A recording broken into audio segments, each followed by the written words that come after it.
بسم الله الرحمن الرحيم. السلام عليكم ورحمة الله وبركاته. في ناس كتيرة جدا طلبت مني اني انا اصور اليوم بتاع الخبيز او طريقة العيش البلدي او العيش الفلاحي او العيش المصري او العيش البيتي. ناس كتيرة جدا بتسميه بالطريقة اللي تريحها. طلبوا مني اني انا اصور الطريقة اللي بتتعمل في فرن الخبيز، وكمان للناس اللي عايزة تتعلم ازاي تمسك المطرحة وترحي بيها. النهاردة نشوف كل حاجة مع بعض ويلا بينا نبتدي. بس معلش سامحوني، انا كنت عايزه اصور من البدايه خالص، من بدايه الدقيق واحنا بنحط عليه الميه، بس للاسف التليفون ما كانش بيصور وانا ما كنتش واخده بالي. احنا بنعجن بميه فتره في الصيف لان احنا في الصيف، لكن في الشتاء بتبقى الميه يعني سخنه نوعا ما، علشان طبعا العجين يختمر معانا بسرعه. لكن في الصيف بتكون الميه دافيه او فتره علشان خاطر اصلا الجو حر والعجين كمان بيخمر بسرعه. احنا اتفقنا قبل كده او شفنا في اكتر من فيديو قبل كده، عرفنا قد ايه يعني ازاي نظبط الملح وازاي نظبط الخميره كمان على العجين. واللي اول مره يشوفنا يقدر يرجع للفيديوهات القديمه، هيشوف كل الحاجات دي بالتفصيل الممل لطريقه العجين ومن اوله لحد اخره. احنا هنا يعني حطينا الميه على الدقيق، طبعا احنا عاملين كميه كبيره شويه.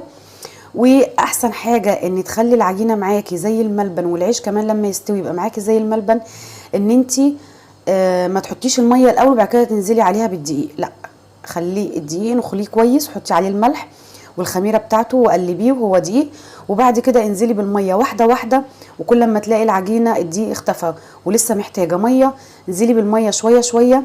الطريقه ديت بتخلي العجينه معاكي بتبقى زي الملبن زي ما انتم شايفينها كده. طبعا العجين اللي بيتعمل على المطرحه لازم يكون يعني نوعا ما لين زي ما انتم شايفين كده. لكن الطريقه اللي احنا عملناها قبل كده اللي على عين البوتاجاز او في فرن البوتاجاز اللي احنا بنعملها من غير مطرحه بالنشابه يعني، بيكون العجين يابس شويه عن كده. احنا دلوقتي خلاص خلصنا العجين وخدمناه كويس، بس طبعا قسمناه علشان خاطر العجين كان كتير شويه. كده خلاص كان خمر، وبنبتدي دلوقتي نقطع. طبعا بنقطع على دقيق زي ما انتم شايفين كده، وبنحط على المطارح اللي انتم شايفينها ديت المطرحه، وبتكون مفروشه بالرده. تمام كده. طبعا يعني لازم تخلي العجينه تاخد حقها كويس قوي في الخمر علشان العيش يطلع معاكي كويس، وكمان يطلع معاكي طري ويتنفخ معاكي على طول. عايزه اقول لكم بس على حاجه، مش شرط ابدا ابدا ان العيش اللي انت هتعمليه في فرن الخبيز ان لازم كله يكون منفوخ. ممكن تلاقي كام واحد كده منفوخين والباقي مش منفوخين، مش مشكله خالص. اهم حاجه ان العيش يكون معاكي طري وكمان يكون معاكي طعمه حلو. لان في ناس كتيره جدا بتزعل لما جربت العيش وقالت لي واحد بس او اتنين اللي اتنفخوا والباقي ما اتنفخش وكانوا زعلانين.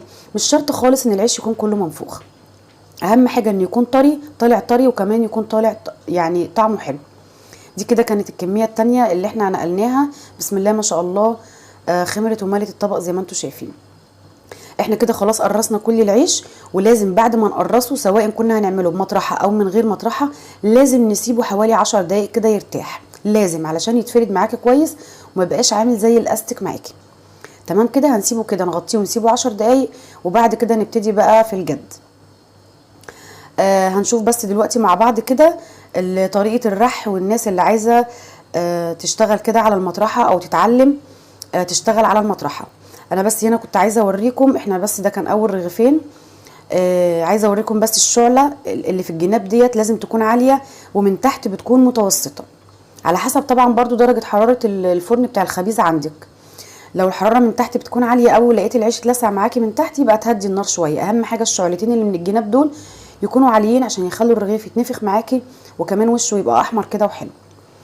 هنشوف بقى دلوقتي كده. انا ما بطأ لكم، بس هبطأ لكم طريقه الرح لانه فن الصراحه، بجد فن والله العظيم، علشان الناس اللي عايزه تتعلم.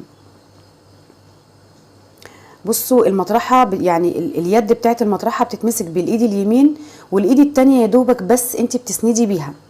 طبعا احنا يوم الخميس ده يعني يوم الخبيز بنكون يعني اكتر من واحده شغالين فيه. بصوا انا صورتها لكم دي بالبطيء خالص اهيت، هنا هي هترمي طريقه الرمي اهي، جبتها لكم بالبطيء خالص علشان خاطر برضو في ناس كتيره عايزه تتعلم ازاي ترمي الرغيف بالراحه خالص كده. وبتثبتي المطرحه وبعد كده بتسحبيها مره واحده وانتي بترمي العيش. مره على مره ان شاء الله بتتعلموا يعني. كلنا ما اتعلمناش كده واحده واحده مره واحده.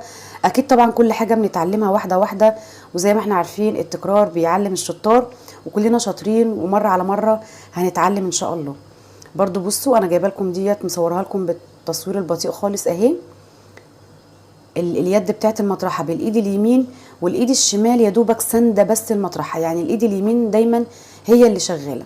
بتلفي لفوق وتلفي الرغيف معاكي، بتلاقيه وسع معاكي على طول. هنا هنرمي، بصوا بتثبتي المطرحه كده في الاول، وبعد كده تحدفي الرغيف وتسحبي المطرحه كده مره واحده، هيتحدف معاكي على طول وان شاء الله يطلع مظبوط. واحده واحده. في مطارح على فكره بتبقى صغننه قوي، انا كنت جايباها في الاول خالص اول ما ابتديت اتعلم الخبيز، علشان المطرحه الكبيره دي كانت تقيله على ايدي وما كنتش لسه عارفه استخدمها، فجبت الصغننه خالص ديت ساعدتني لحد ما اتعلمت. فدي ممكن تجيبوها وبتتباع في الاسواق اللي بيقعدوا فيها، الاسواق اللي بيكونوا موجودين فيها الفلاحين، يعني متوفره وبتبقى موجوده ان شاء الله، تسالوا عليها تلاقوها موجوده.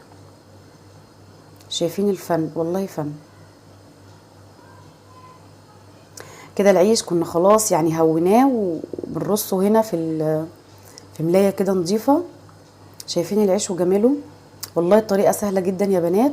انا ما رضيتش اطول عليكم الفيديو اكتر من كده، وزي ما قلت لكم مش شرط خالص ان العيش كله يتنفخ، زي ما انتم شايفين واحد منفوخ وواحد لا لسه طالعين اهو من الفرن. اهم حاجه ان العيش يبقى طالع معاكي طري جدا، وكمان طعمه حلو ومظبوط.